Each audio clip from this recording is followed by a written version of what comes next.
भारत 17 साल बाद दोबारा T20 का आलमी चैंपियन बन गया। जनूबी अफ्रीका को सनसनीखेज मुकाबले में 7 रन से शिकस्त। प्रोटीज 177 रन के ताकुब में 169 रन बना सके। हेनरिक क्लॉसन के 27 गेंदों पर 52 रन भी टीम को शिकस्त से ना बचा सके। हार्दिक पांड्या ने 3 खिलाड़ियों को पैवेलियन की राह दिखाई। अर्शदीप सिंह और जसप्रीत बुमराह की 2-2 विकेटें। विराट कोहली ने 76 रन की शानदार इनिंग्स खेली। मैच के बेहतरीन खिलाड़ी करार। बुमराह को प्लेयर ऑफ द टूर्नामेंट का अवार्ड दिया गया।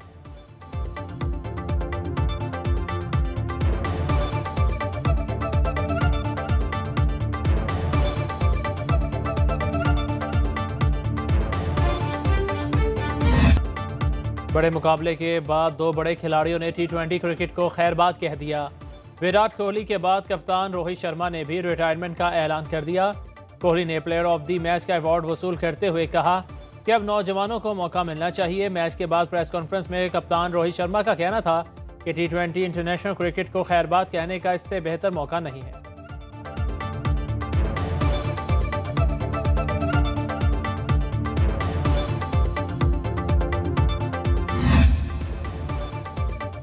कौमी खजाने पर बोझ वजारतें और इदारे ख़त्म करने के लिए अहम पेशरफ। वज़ीर आज़म को पाकिस्तान पब्लिक वर्क्स डिपार्टमेंट की तहलील और मुतबादिल पर सिफारिशात पेश। असातिज़ात के इंतज़ाम के लिए ईस्ट मैनेजमेंट कंपनी तश्कील दी जाएगी।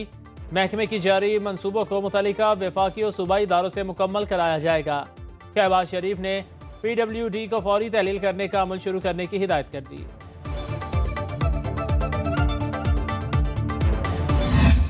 ऑपरेशन अज़्म इस्तेहकाम फौज नहीं हुकूमत की ज़रूरत है। वज़ीर दिफा ख्वाजा आसिफ का बरतानवी नशरियाती इदारे को इंटरव्यू। कहा पाकिस्तान अफगानिस्तान में तालिबान के ठिकानों पर कार्रवाई जारी रखेगा। सरहद पार से लोग आकर कार्रवाइयाँ कर रहे हैं तो हमने भी उन्हें केक पेस्ट्री तो नहीं खिलानी। वज़ीर दिफा के मुताबिक सरहद पार कार्रवाई से पहले अफगान हुकूमत को आगाह नहीं किया जाता। हम उन्हें ये नहीं बता सकते हम आ रहे हैं, आप तैयारी कर लें।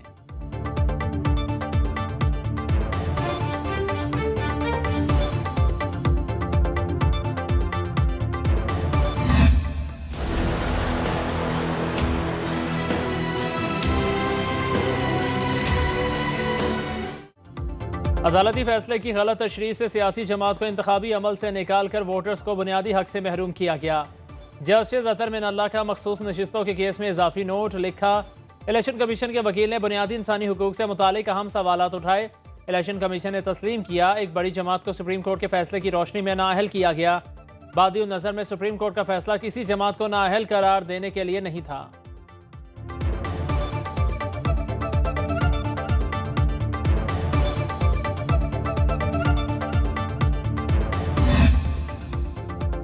कौमी इक़्तिसादी काउंसिल ने 19 मनसूबों की मंजूरी दे दी। नायब वज़ीर आज़म इसहाक़ डार की ज़ेर सदारत एग्जीक्यूटिव कमेटी का इजलास। वर्ल्ड बैंक के $400 मिलियन फंड से फ्लड रिलीफ के 4 ज़ैली प्रोग्राम्स की मंजूरी। $155 मिलियन घरों की तामीरें नौ और बहाली पर खर्च होंगे। बलोचिस्तान के मंसूबों के लिए 11.2 बिलियन रुपये मुख्तस।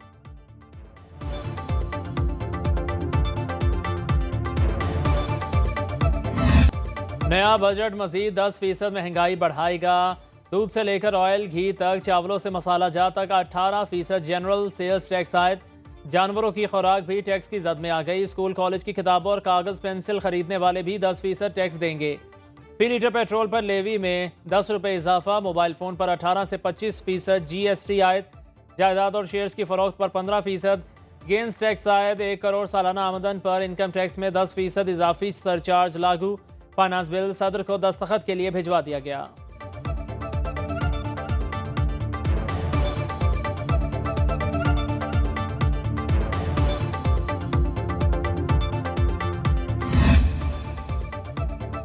और टैक्स लगाया जाए। IMF बजट से खुश न हुआ। आलमी मालियाती इदारे की 1 जुलाई से बिजली और गैस मजीद महंगी करने की डिमांड। नए कर्ज प्रोग्राम के लिए तमाम पेशगी शराइत पर अमल दरामद यकीनी बनाने की नई शर्त। आलमी मालियाती इदारे ने वफ्द की पाकिस्तान आमद आगे बढ़ा दी। अब जुलाई के दूसरे हफ्ते में इस्लामाबाद आने का इम्कान। ज़राए के मुताबिक IMF ने चंद एक हुकूमती फैसलों की तारीफ भी की। टैक्स की छूट और रियायतें ख़त्म करने के इकदाम को सराहा। मौशी बेहतरी के लिए हर सूरत मुश्किल फैसले करने पर जोर।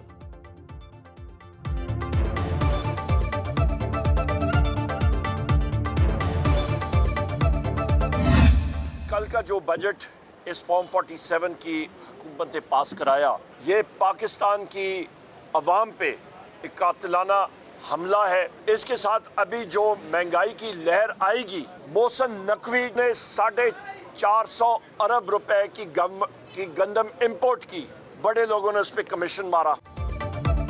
अपोजिशन लीडर उमर अयूब ने बजट को अवाम पर कातिलाना हमला करार दे दिया। लाहौर में मीडिया से गुफ्तगू में बोले, अब मुल्क भर में महंगाई का तूफान आएगा।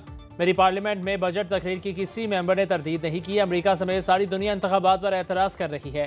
मोहसिन नकवी हुकूमत ने 450 अरब गंदम दरामद की, जिस पर बहुत ज़्यादा कमीशन बनाया गया। काश्तकारों ने अपनी फसल कोड़ियों में फ़रोख्त की। उमर अयूब, फवाद चौधरी और दीगर की 9 मई मुकदमात की अबूरी जमानतों में 14 सितंबर तक तोसी।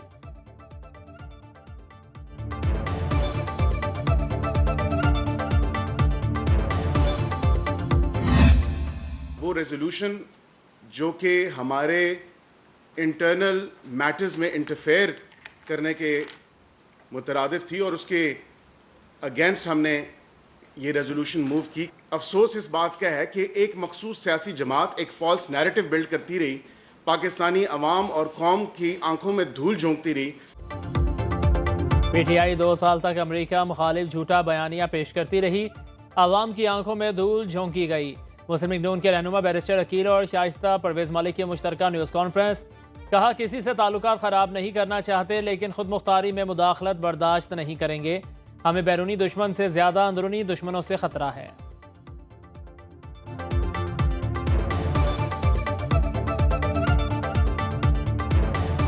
आज अगर पाकिस्तान की सालमियत या पाकिस्तान की खुद मुख्तारी पर अटैक हुआ है, इस मुल्क की सॉवरेनिटी का सवाल है और उस पर कोई हर्फ नहीं आने देंगे। जान जा सकती है लेकिन इस मुल्क पे आंच नहीं आने दे सकते। कौमी असम्बली के बाद पंजाब असम्बली में भी अमरीकी करारदाद के खिलाफ करारदाद मंजूर। मतन के मुताबिक अमरीकी करारदाद पाकिस्तान के अंदरूनी मामलात में मुदाखलत है। पाकिस्तान के आम इंतखाबात को मुतनाज़ा बनाने की कोशिश की गई। अमरीकी कांग्रेस को फ़लस्तीन और कश्मीर कॉज की हिमायत करनी चाहिए। अमरीकी कांग्रेस की करारदाद पाकिस्तान और अमरीका के दो तरफा ताल्लुकात की आकाश नहीं। पाकिस्तान में ईरानी सफ़ीर रज़ा अमीरी मुक़द्दम की पाकिस्तान के इंतखाबात पर अमरीकी करारदाद की मज़म्मत।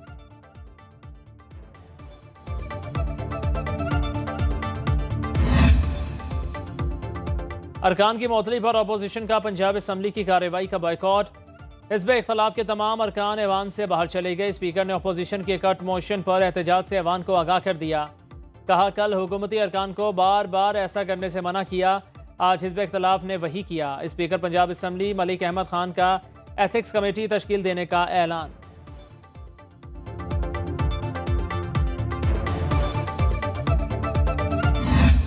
जो तरीके इंसाफ की इस वक्त की जो लीडरशिप है, रऊफ हसन और हामिद खान टाइप जो लोग हैं, तरीके इंसाफ को अंदर से खाना शुरू कर दिया।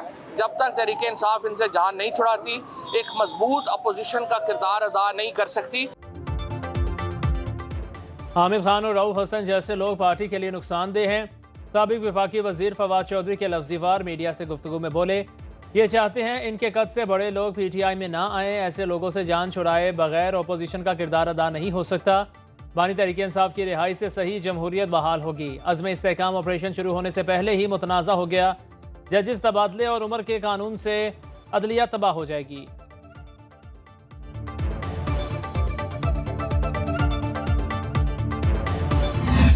क्या आज आपको फेडरल गवर्नमेंट जो है वो उसी तरह ही इम्पोर्टेंस देते हैं जब किसी जमाने में देते थे? नहीं दे रहे। क्यों नहीं दे रहे? इम्पोर्टेंस है, दे नहीं रहे इम्पोर्टेंस। एमक्यूएम आपको जो है वो कोई ऐसा आपको रीज़न नहीं देगी कि आप बोले हाँ यार ये उन्होंने ये वाला गलत काम। हम कोई गलत काम नहीं करेंगे, लेकिन हमें अपनी आइनी और जमहूरी हुदूद में रहते हुए अपने हक को लेना आता है। एमक्यूएम रहनुमा मुस्तफ़ा कमाल ने वफाकी हुकूमत को हरजाई करार दे दिया। सुन न्यूज़ के प्रोग्राम बरक्स राना मुबशर के साथ में खुसूसी गुफ्तगू। बोले, वफाकी हुकूमत एमक्यूएम को वो अहमियत नहीं दे रही जो देनी चाहिए। हमें आइनी और जमहूरी हुदूद में रहते हुए अपना हक लेना आता है। सिंध की गवर्नरशिप एमक्यूएम का हक है। कामरान डिसोरी ही गवर्नर रहेंगे।